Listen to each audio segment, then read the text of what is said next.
Caesarean section এবং normal delivery.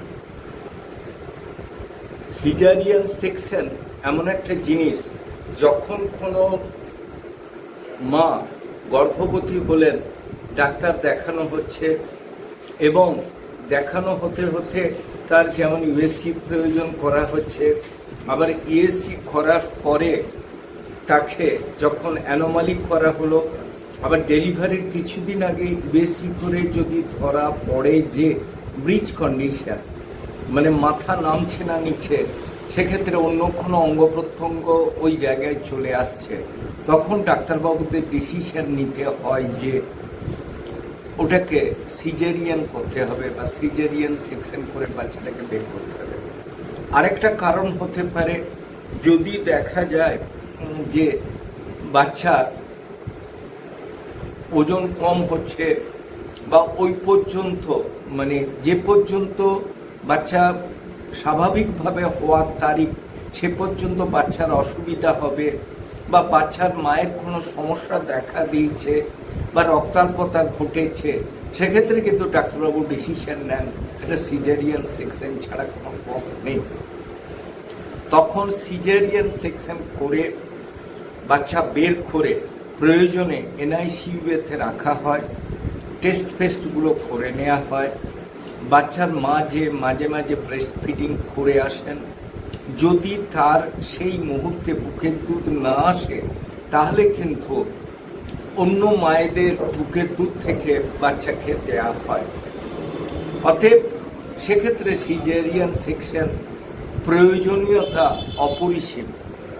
কিন্তু যদি আরেকটা কারণ দেখা যায় যে মা গর্ভবতী হলেন, তিনি টেস্ট করে যাচ্ছেন, তার টিটি নেওয়া হলো, আয়রন খাচ্ছেন, ক্যালসিয়াম খাচ্ছেন, যথারীতি বাচ্চাও বড় হচ্ছে, কোনো কমপ্লিকেশন নেই, প্রেশার নর্মাল, ইনভেস্টিগেশন রিপোর্ট সব নর্মাল এবং উইদিন নর্মাল লিমিট, হিমোগ্লোবিন পার্সেন্টেজও ঠিক আছে, প্রথম ইউএসসি, দ্বিতীয় ইউএসসি অ্যানোমালি, লাস্ট ইউএসসিতেও দেখা যাচ্ছে যে মাথা নামছে।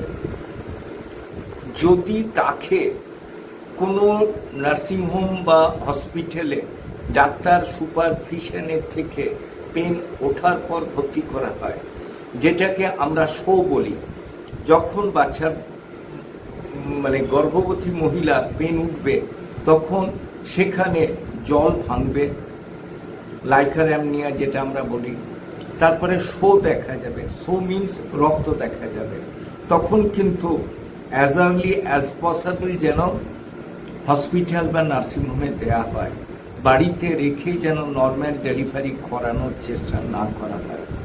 ওটা করার পর যিনি অন ডিউটি থাকবেন তিনি ওখানে 1 ফিঙ্গার, 2 ফিঙ্গার, 3 ফিঙ্গার পর্যন্ত দেখবেন।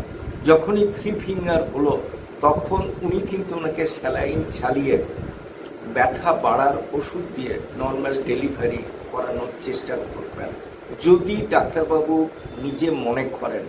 নচেত বাড়ির লোকের চাপে কিন্তু এই জিনিস করতে গেলে ভালোর জায়গায় খারাপ হবে, এতে বিপরীত হবে, যে কোনো একজনের খারাপ হতে পারে, আইদার বাচ্চা বা বাচ্চার মা।